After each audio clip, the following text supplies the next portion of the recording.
উন্মুক্ত করা। আমি ব্যক্তিগতভাবে বলি, প্রেস সচিব জানি না কখনো আমার এই ভিডিওটা দেখবে কিনা, আমি নিজে একটু উদ্যোগী হলাম যে একটা কন্টেন্ট বেস একটা টেলিভিশন করব।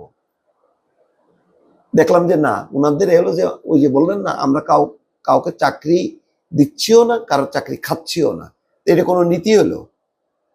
আমি যদি একটা কন্টেন্ট বেস একটা টেলিভিশন করতে পারি খুব কম খরচের মধ্যে, সেই উদ্যোগ নিলাম, কিন্তু বাপ রে বাপ, যেই অবস্থা মনোভাব দেখলাম, এবং আমাকে কেউ কেউ বললো যে না, এই সরকার কোনো অনুমোদন দেবে না। তাহলে তো সেই মানে যে অধপতিত যে এই গণমাধ্যমগুলো আছে, ওইগুলোর উপর বেস করি তো সাংবাদিকতা, তখন একরূপ, এখন আর এক রূপ।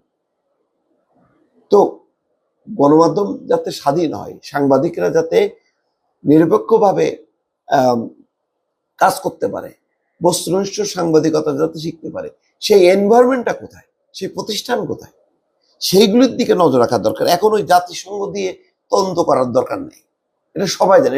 এটা এটা তদন্ত করে অনুসন্ধান করার মতন জাতিসংঘের কোনো কন্টেন্ট নেই। জাতিসংঘের অনেক কাজ আছে, অনেক বিষয় নিয়ে তারা ব্যস্ত থাকতে পারে। তো এইসব কথা আসলে